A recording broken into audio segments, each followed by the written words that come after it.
Avant de prier, prenons d'abord un moment pour écouter la parole de Dieu, puis nous prierons ensemble. La beauté de l'Évangile se voit non seulement dans ce que vous croyez, mais dans la manière dont vous vivez à cause de cette foi. Une foi qui reste dans l'esprit ne révèle pas Christ au monde. Une foi qui met vos mains en mouvement, façonne vos paroles et dirige vos choix, lui apporte la gloire.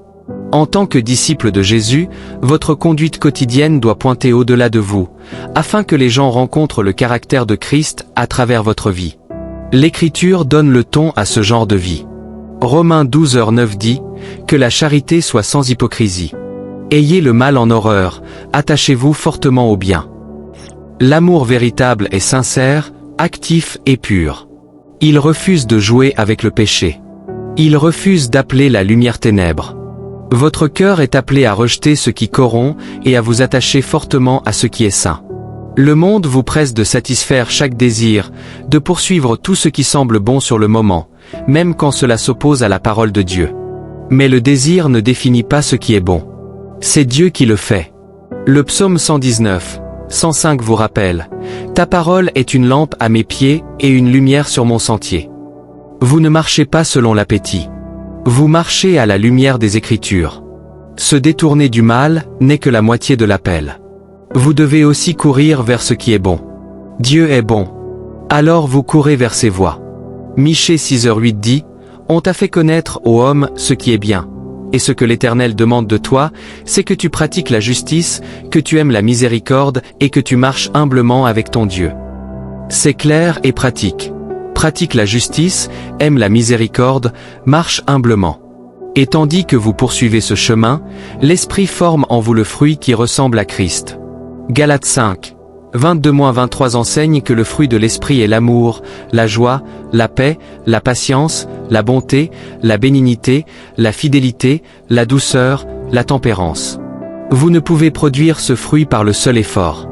Vous le portez en demeurant en Jésus et en obéissant à sa parole. Ensuite, Paul s'adresse au cœur de la vie communautaire. Romains 12h16 dit « Ayez les mêmes sentiments les uns envers les autres. N'aspirez pas à ce qui est élevé, mais laissez-vous attirer par ce qui est humble. Ne soyez point sages à vos propres yeux. » Le monde mesure la valeur par le statut, le succès et la visibilité.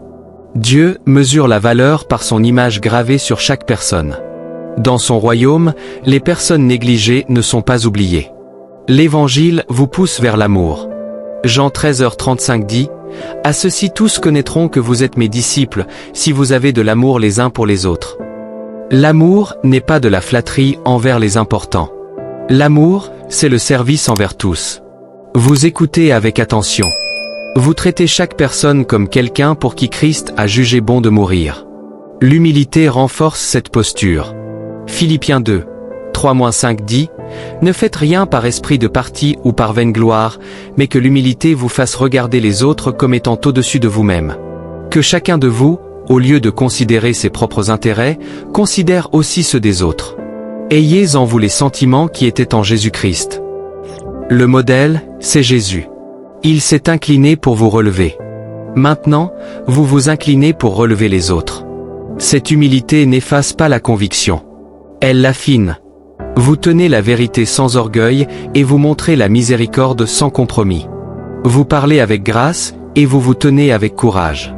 Colossiens 3h12 exhorte « Revêtez-vous donc, comme des élus de Dieu, saints et bien-aimés, d'entrailles de miséricorde, de bonté, d'humilité, de douceur, de patience. » Vous revêtez ces choses comme un vêtement. Vous choisissez la patience quand vous êtes irrité. Vous choisissez la bonté quand vous êtes méprisé. Vous choisissez la douceur quand vous êtes mis au défi. Vous choisissez la persévérance quand vous êtes fatigué. Et vous faites cela non pour vous faire un nom, mais pour honorer Jésus. Romains 12, 10-12 dit « Par la charité fraternelle, soyez pleins d'affection les uns pour les autres. Par honneur, usez de prévenance réciproque. Ayez du zèle, et non de la paresse. Soyez fervents d'esprit. Servez le Seigneur. Réjouissez-vous en espérance. Soyez patients dans l'affliction.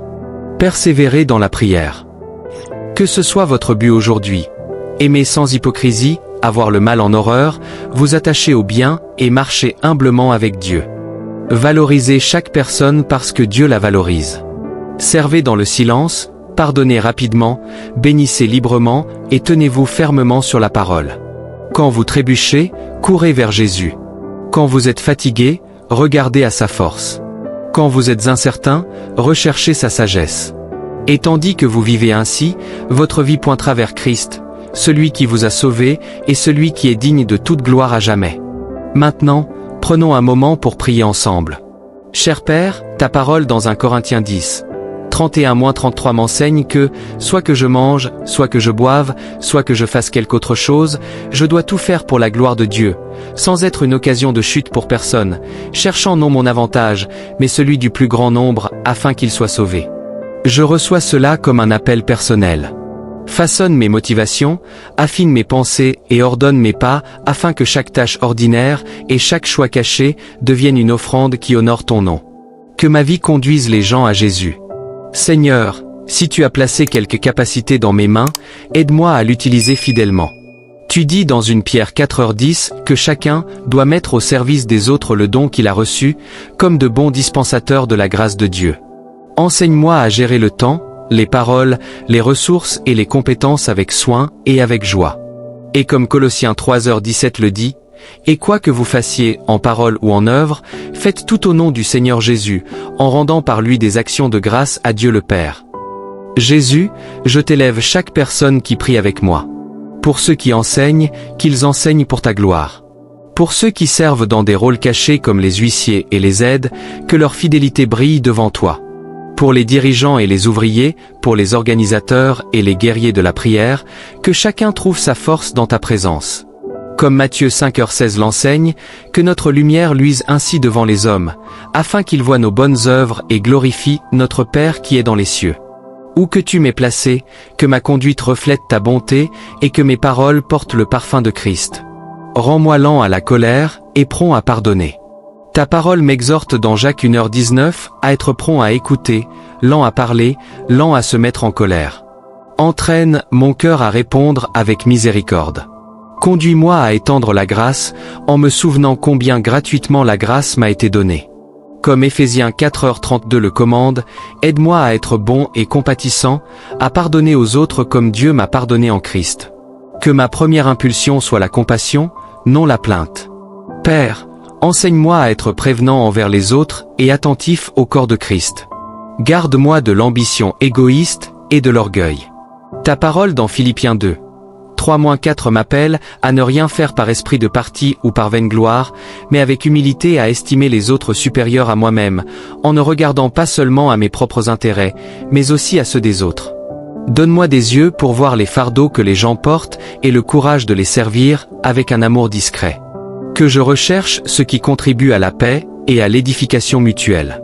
Conduis-moi à marcher avec intégrité. Comme Michée 6h08 le déclare, on t'a fait connaître, ô homme, ce qui est bien. Et ce que l'Éternel demande de toi, c'est que tu pratiques la justice, que tu aimes la miséricorde et que tu marches humblement avec ton Dieu. Garde mes pas fermes dans la justice. Là où je suis tenté de compromettre, affermis ma résolution. Là où je suis fatigué, rafraîchis-moi par ton esprit. Là où je fais défaut, corrige-moi dans l'amour et restaure en moi un esprit droit. Roi Jésus, grave l'obéissance dans mon cœur.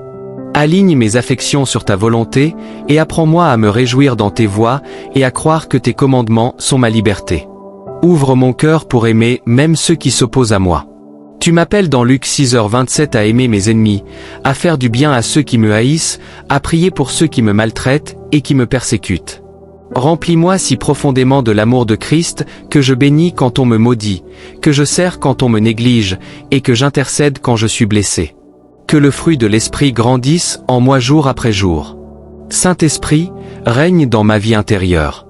Gouverne et garde mes paroles. Fais de mon foyer un lieu de paix, de mon travail un lieu d'intégrité, et de mes relations un endroit où Christ est visible. Quand je suis tenté de vivre pour mon propre bénéfice, rappelle-moi Galates 6h10, qui m'appelle à faire du bien à tous, mais surtout à ceux qui sont de la famille de la foi. Donne-moi des mains qui servent, des pieds qui vont où tu envoies, et un cœur qui dit oui à ta direction. Père, garde-moi de faire trébucher les autres. Aide-moi à préférer le bien de mes frères et sœurs à mes libertés. Si la retenue peut aider quelqu'un à se rapprocher de toi, accorde-moi la grâce de la pratiquer avec joie. Si l'audace peut te glorifier, donne-moi le courage de me tenir ferme. Que l'amour guide mes choix, et que ta gloire soit le but de mes jours. Aujourd'hui, Seigneur, je dépose cette prière à tes pieds. Prends mes actions ordinaires, et rends-les saintes. Prends mes paroles, et remplis-les de vie. Prends mon travail, et transforme-le en adoration. Et que ma vie soit une invitation vivante, pour que d'autres connaissent Jésus. Merci de m'avoir entendu, de me corriger, de me rendre capable, et d'achever la bonne œuvre que tu as commencée. Au nom précieux de Jésus, je prie. Amen. Si cette prière a touché votre cœur, écrivez Amen, en signe de foi. Je prie que chaque bénédiction contenue dans cette prière repose désormais sur vous au nom de Jésus. Et si vous avez besoin d'une prière particulière, n'hésitez pas à nous le faire savoir dans les commentaires. Nous serions honorés de prier pour vous. Que la grâce et la paix de notre Seigneur Jésus-Christ soient avec vous toujours.